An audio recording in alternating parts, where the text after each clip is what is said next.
อ่ะพี่น้องเนาะทางเวลากะได้เอาของมาส่งน้องๆแล้วเนาะหลังจากเมื่อคืนนี่เนาะพี่น้องได้มาเอาอันนี้เนาะอันที่ล้างจานเนาะเอาสวัสดีกันจ้าลินดาได้สะมาทำเอาเครื่องเอาไว้บัดเนี่ยเอานี่มีเนาะสเปรย์เด้อสเปรย์ฉีดปวกพี่น้องฉีดมอดแล้วกันนี่หลอดไฟเด้ออันนี้ก็เงินของทางแม่เจี๊ยบเพิ่นฝากให้ทั้งเวลาซื้อของให้ชุบเจ้าเด้อเอา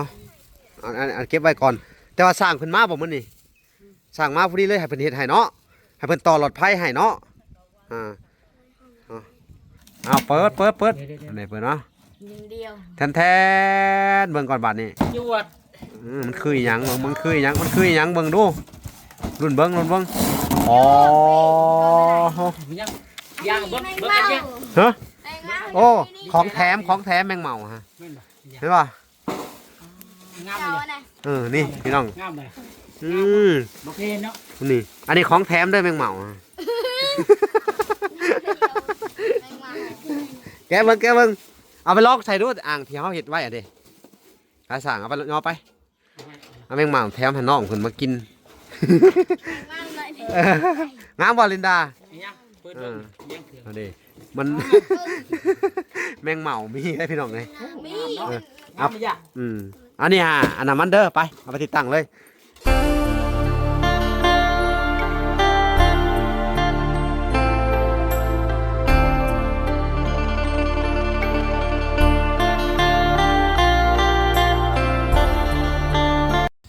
พี่น้องเนาะของที่ทางวัดละสั่งเนาะจากทางออนไลน์พี่น้องสั่งมาให้น้องลินดากัญญากับมาฮอดเลยนะอันนี้ก็ถืออ่างล้างจานพี่น้องเนาะเอาสบายดีเด้อสบายดีเบิ่งก่อนนี่เนาะพี่น้องโอ้งามครบไปเลยเนาะอันนึงอยู่นี่พี่น้องเนาะก็พอดีทางวลาก็ได้จ่ายค่ารถโดยสารแหละเนาะจ่ายค่าเครื่องน้ำทางเบิดกับพอดีค่าโดยสารกับพอดี100,000เนาะขอบใจเด้อพี่น้องเนาะขอบคุณเพิ่นทางวลาก็สิได้เอาไปมอบให้ทางน้องฮะเอามาไล่มือได้เขาบอกอันนี้อันใดเพราะว่าทางตีกับแล้วก็ว่าเจ้าของร้านเพิ่นกับบ่บอกเฮาเนาะคันมันคอยฮู้ฮะคันมันก็ฮู้ว่าของข่อยเอาให้ข่อยแต่เฮิงก็เว้าเพราะว่าทั้งเจ้าของเครื่องนี่เขาก็บ่อันนั้นมานะเขาก็บ่ติดต่อมาเฮาติดต่อไปกับเขาก็บอกว่าฮักก็มาบอกว่าฮักของฮอดเลยเด้อว่าสินะเฮาติดต่อไปหาแทนที่ปกติลูกเขาสิแจ้งเตือนเฮานะให้มาเอาของน่ะเขาก็บ่แจ้งเตือนมาเนี่ยเนาะเอ้าโอเคพี่น้องทางเวลาก็สิได้เอาไปมอบให้น้องลินดากัญญาเลยเด้อโอเคเอาขอบใจอันนี้งามได้เขาอยากได้บ่ใส่เพิ่นคั่วเฮาอยู่ก็คือ700,000ให้760,000เนาะ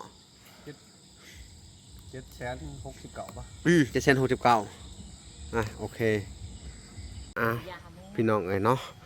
ทางเวลาก็ได้เอาของมาส่งน้องๆแล้วเนาะหลังจากเมื่อคืนนี่เนาะพี่น้องได้มาเอาอันนี้เนาะที่ล้างจานเนาะเอาสวัสดีกันจ้าลินดาได้สะมาทำเอาเครื่องเอาไว้บัดเนี่ยเอานี่มีเนาะสเปรย์เด้อสเปรย์ฉีดปวกพี่น้องฉีดมอดแล้วกันนี่หลอดไฟเด้ออันนี้ก็เงินของทางแม่เจี๊ยบเพิ่นฝากให้ทั้งเวลาซื้อของให้ชุบเจ้าเด้อเอาอันเก็บไว้ก่อนแต่ว่าสร้างเพิ่นมาบ่มื้อนี้สร้างมาพอดีเลยให้เพิ่นเฮ็ดให้เนาะให้เพิ่นต่อหลอดไฟให้เนาะเนาะพี่น้องหลังจากที่เพิ่นให้เวลาสั่งเวลาก็ได้สั่งเรียบร้อยไปให้สร้างเพิ่นลองเฮ็ดให้เบิ่งนี่พี่น้องเป็นอ่างอันนั้นเนาะอ่างล้างจานพี่น้องลองแกะเบิ่งก่อนนี่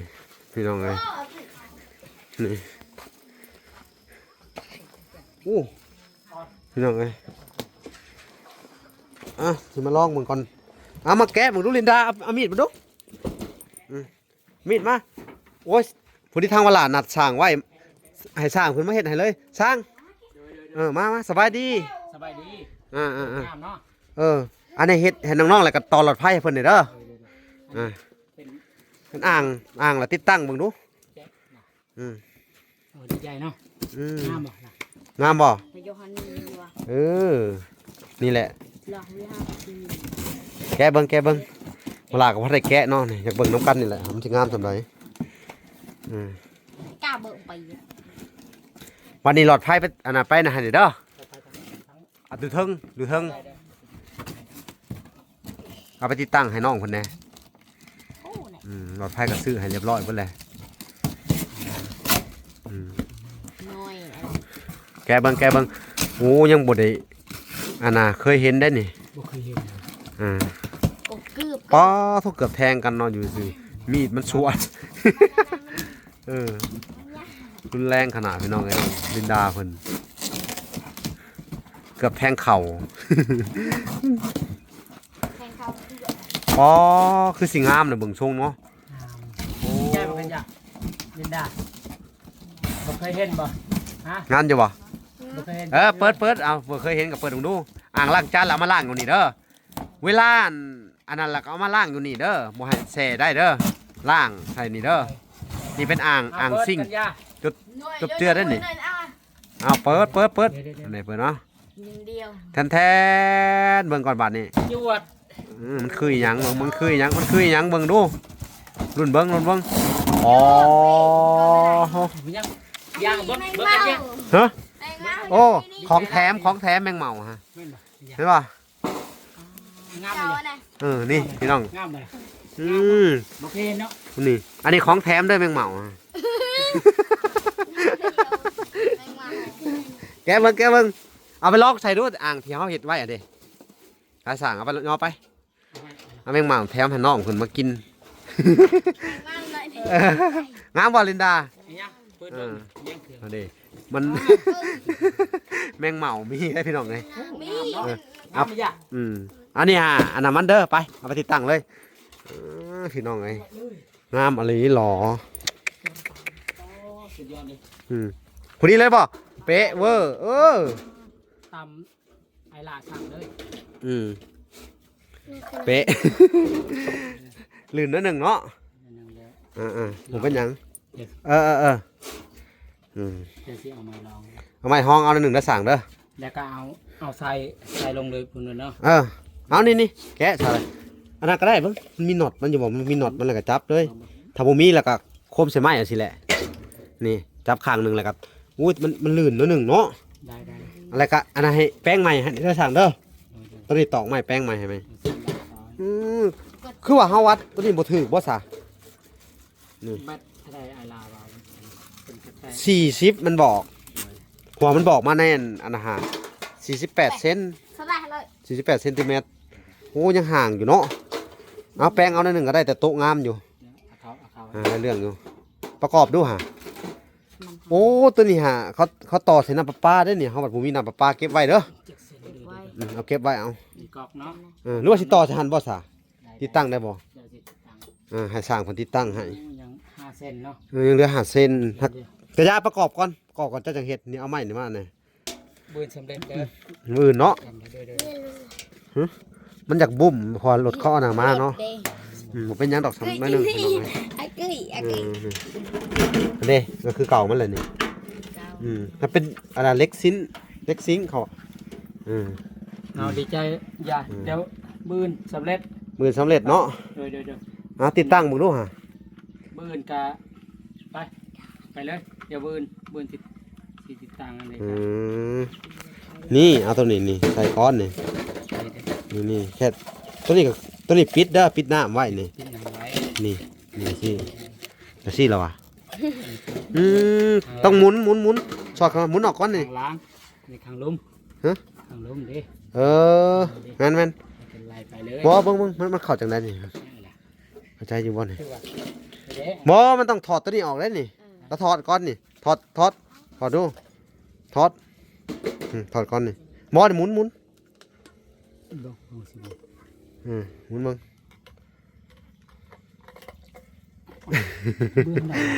เบื้องใดวะ เป็นได้วะเบิ่งงงว่ะโอ้ลักษณะนี้นี่หมุนตัวนี้นี่หมุนเกี่ยวตัวในนี่ตัวกลางนี่หมุนออกมาบ่เกี่ยวกลาง กลางเนาะอ๋อ หมุนออกเอาด้านหน้ากันบ่เอา หมุนออกนี่แหละนี่แหละแบบนี้มานี่ ช่วงมันมีช่วงเนาะ มีช่วงมันปิดน้ำไว้ช่วงใส่ตัวเทิงนี่นี่ใส่ช่วงมาให้น้ำหัวลงไปแล้วก็หมุนปิดเอาตัวนั้นเข้าก่อน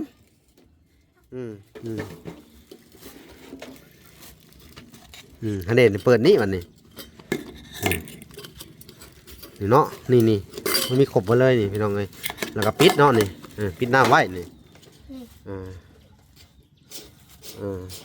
หมุนเข้าไปหมุนแน่ๆรอดติดตั้งเลย ใจลายเนาะเคยเห็นบ่ล่ะจักรเล็กสิอันนี้ว่า304เอาแล้วแต่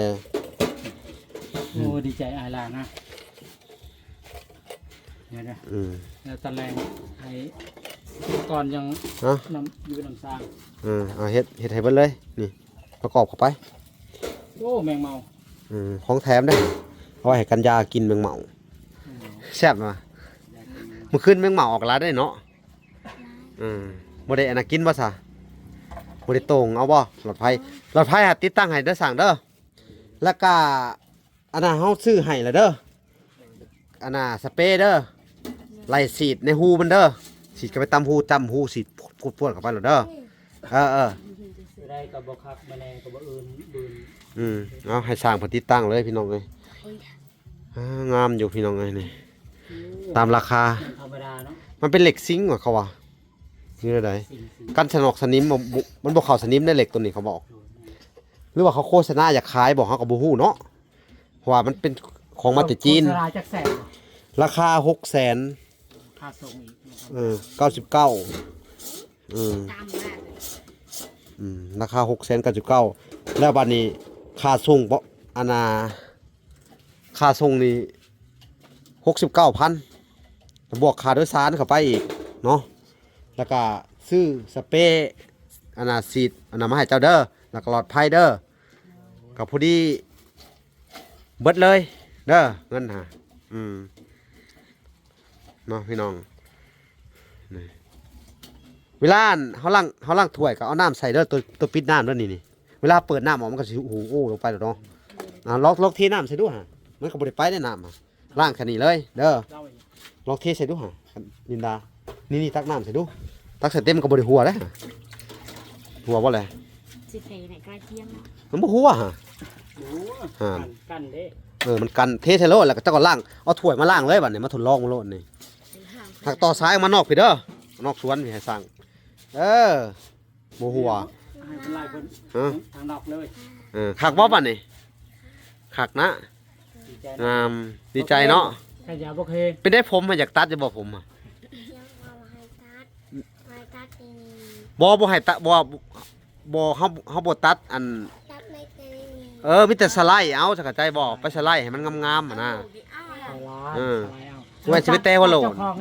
จะไปตัดของเองบ่ได้คนงามบ่แล้วเด้อสิพาไปตัดทรงให้มันงามๆทรงสไลด์แป้งข้างหน้ามันซื่อๆด้านหน้าเบ้อหรือว่าสิเอาทรงกระโปะว่าดูมันบ่ได้วะว่าทรงอันงามเนาะทรงโนหินนะบ่เอาเนาะเอาทรงนี้เนาะอยากได้แต่ทรงนี้มันบ่ทรงกระโปะก็ได้แท้นี่เลยนี่อ้อมเลยนี่ฮะจะไปตัดเองเด้อบัดนี้เด้อเฮ็ดทรงหยังวะนี่งงเลยมันเนาะทรงหน้าม้าโอ้หมักเนาะไปพุ่งหน้าม้าหมักหน้าม้านี่ตัวนี้มันหัวได้ตัวนี้เห็นที่สั่งนี่เวลาเปิดนี่เด้อนี่เวลาเขาล่างถ้วยแล้วเขาก็อยากเปิดออกเลยโอ้โทษนี่พี่น้องเลยโอ้คักนี่โอ้เลยกับปิดไว้สิเด้ออย่าไปทิ่มนะอย่าให้ไปเอาไปทิ่มเด้เนี่ยฮะแนวปิดน้ำตัวนี้เวลาเศษอาหารเนาะเศษอาหารตกมาเขาก็ดึงนี่เศษอาหารเคาะทิ่มเลยขยะเศษอาหารทิ่มเด้อแปะไว้คือเก่าแล้วก็ปิดไว้นี้โต๊ะนั่งล้างเลยคักบ่วันนี่ สะอาดสะอ้างบัดนี้ถ้วยก็บ่จำเป็นต้องปะในพื้นในนี่เด้อเป็ดไก่มันสินะ โดย พี่น้องเอ้ยตัวตั้งเพิ่นเฮ็ดงามอันนี้รอทางสร้างก็ได้มีแต่ให้สร้างอันแป้งให้อีกใหม่อีกเด้อเสริมแป้นใส่นี่ก็ได้ให้มันหนาเอาแป้นมาเสริมใส่อีกอันหนึงแล้วก็ให้มันหนาขึ้น สำเร็จเลย แล้วก็เบิ่งรายละเอียดเด้อพี่น้องเอ้ยงามดีมกดีใจนำเด้อ คนไล่เตอร์ไม่ธรรมดาไล่เตอร์เลย พี่น้องเอ้ยใส่ไปอันนี้ถอดส่งมันเนาะสั่นเนาะใช้ส่งมันพี่น้องเอ้ยแต่ว่าคุดคล้องหน้ามันเป็นนี่เด้อให้สร้างคนประกอบให้เรียบร้อยเลย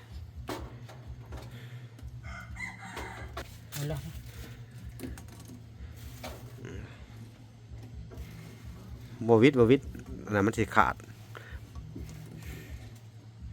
ถึกแล้วแบบประมาณนี้แหละ นี่สิเติมต่อเติมอีก นี่แบบนี้มันนี่หรือว่าเอาต้นนี้ขึ้นเทิงนี่บ่ไปซะแหละ โอ้ใส่บ่ยาวเนาะเดี๋ยว ใช้มันสั่นโพด นี่สิซื้อต่ออีก นี่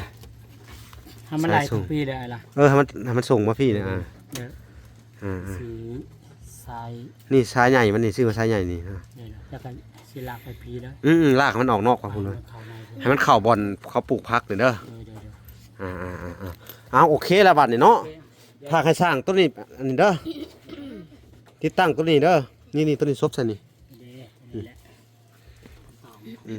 สายมันหาเก็บไว้เด้อซีดมันหามีแต่ต่อสายตัวนี้นี่ให้มันลงมานี่มีนี่ติเติมอีก ระยะมันจะเอาไปลงหน่อยล่ะเนาะ เอาแมทหนึ่งถอดแป๊บก็ได้ถอด PVC ใหญ่ๆฮะมาเสียบใส่นี่เด้อเอาถอด PVC มาเสียบใส่รถ เอายัง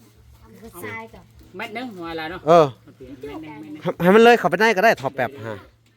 เนาะ ไล่ไปเท่าส่วนเลย เก็บไว้ตัวนั้นซีดมันฮะ ได้ นี่น่ะ เอาได้ละบาทนี่เนาะมีแต่ว่าให้เจ้าแถมมันตัวนี้ให้เด้อเพราะว่าเพิ่นเว้าไปในอันนั้นพี่น้องเอ้ยเวลาก็บอกอันว่า บอกเม็ดเท่าไหร่วะ แมท40 เซนนี่เขาบอกเองเนาะพี่น้องเนาะตอนเขาโฆษณาเขาบอกความกว้างอ่ะ40 เซนความยาวหาความยาวถึกเป๊ะเนาะความยาวถึกเดี๋ยวสิเอาเข้าไปต่ออีกไอ้ลาบอกหมอนี่เนี่ยแค่เขาเอาเข้ามาแปะนี่นะตอกนี่จะแค่เลื่อยไม้ให้มันเสมอกันเลยตอกให้มันเป็นอันนี้เป็นนี่ก็ตอกเขานี่เลยนี่แล้วก็โอเคแล้วก็แป้นปิดเลยได้แล้วก็ถ้าปิดไปได้ก็ยิบเลยเราตอกตะปูน่ะดิยิบเลยนี่ยิบเลยยิบใส่นี่เลยนี่เอาตัวนี้ยิงเด้อนี่แหละพี่น้องเอ้ยโอเคเด้อบัดนี้เด้อลินดามานี่ขอบคุณเพิ่นเด้อพี่น้องเอ้ยบัดนี้สิมาสอบถามความรู้สึกของน้องๆเพิ่นเป็นจังไดบัดนี้งามบ่อันนี้ก็เป็นของแม่เจี๊ยบเด้อเพราะเวลาสั่งไปก็ไปถิดกลัวพี่น้องเอ้ยว่ามันจะมาเนาะรวมค่าส่งค่าสั่งแล้วก็ผู้ดีเบิดเลยจำนวนเงินเนาะที่เหลือแล้วก็เวลาก็ซื้อให้นั่นเด้ออันน่ะสเปรย์เนาะฉีดปวกแล้วก็ฉีดมอดแล้วก็หลอดไฟเด้อเวลาก็รายงานเพิ่นไปแล้วแหละเด้อโทรบอกเจ้าของเงินเพิ่นเรียบร้อยแล้วล่ะเนาะอันนี้ก็อยากให้บ้านนี้ชุ่มเจ้าเด้อขอบคุณแม่เจี๊ยบเด้อโอเคขอบคุณเพิ่นขอบคุณแม่เจี๊ยบที่อันซื้ออันนั้นคลองมาให้ลูกโดยก็ขอให้แม่เจี๊ยบมีสุขภาพแข็งแรงความเจ็บบ่ต้องใดความไข้บ่ต้องมีให้อายุมั่นขวัญยืนหาเงินหาคำก็ขอให้ร่ำให้รวยปรารถนาสิ่งใดก็ขอให้ได้สิ่งนั้นเด้อสาธุเนาะโอเคมื้อหน้าวันหลังสิเขามาติดตามเบิ่งเนาะมาติดตามเบิ่งน้ำสร้างเพิ่นเนาะโอเคเด้อเวลาก็สิได้เดินทางต่อพี่น้องเอ้ยเนาะพาไปติดตามคลิปตอนต่อไปเนาะเวลา